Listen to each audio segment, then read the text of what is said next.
All right, let's talk about something we almost all do, probably for hours every single day. Scrolling.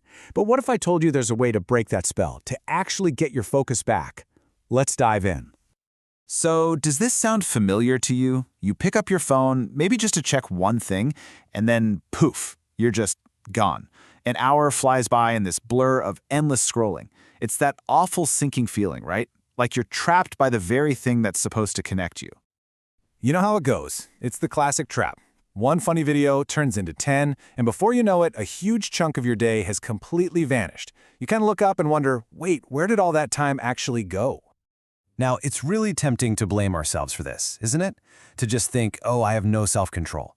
But what if I told you this isn't about willpower? What if your brain is being, well, deliberately hijacked? Yeah, this goes way deeper than just a simple bad habit. And here's the real cost, the thing we don't always think about. The hours we lose to the scroll, they're not just empty time. Nope, they're moments we could have been building real relationships, having actual connections. Instead, we're just stuck in this loop of comparing ourselves and being endlessly distracted. So the big question is, why is it so incredibly hard to just look away? Well, the answer is actually in your brain chemistry. It's a really powerful cycle, and it's known as the dopamine trap. Okay, so here's the science behind it.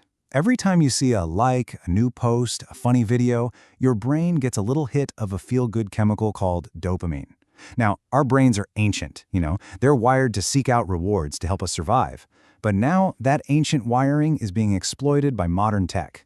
It makes your brain crave just one more hit, and then another. And that right there is the loop that keeps you scrolling. And make no mistake, this dopamine loop isn't harmless fun. It can actually lead to real addiction-like behaviors.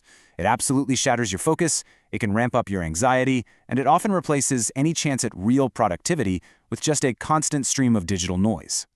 So how in the world do you break a chemical loop that's happening inside your own brain? Well, the answer isn't just try harder.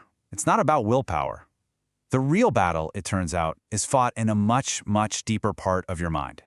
I want you to think of your mind like an iceberg. Your conscious mind, that's the logical part. The part with all of the willpower, it's just the very tip sticking out of the water. It's the little voice in your head saying, I really should put my phone down. But the real power, the massive part of the iceberg hidden below the surface, that's your subconscious. And that's where all your automatic habits live. So to change a habit, you've got to go subconscious.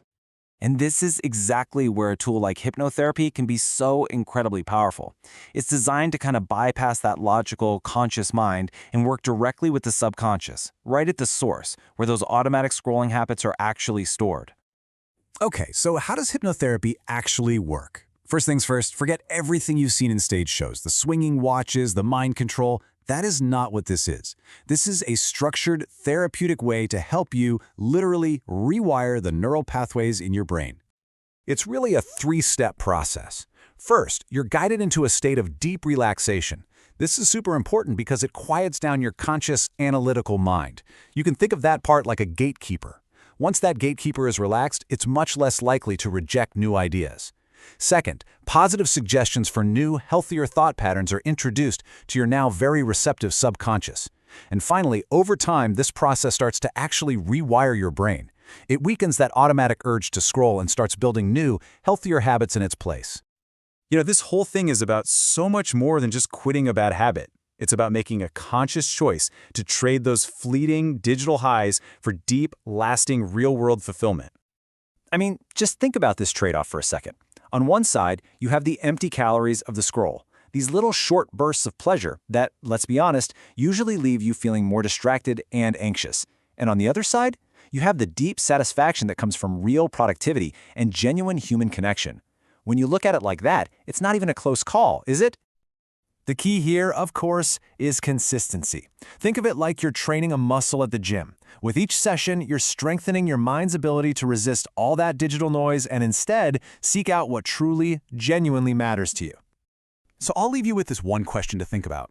Just imagine for a second all the time and all the mental energy you would get back if you finally broke the scroll. What would you do with it? What could you build? What could you create? Really, the possibilities are absolutely endless.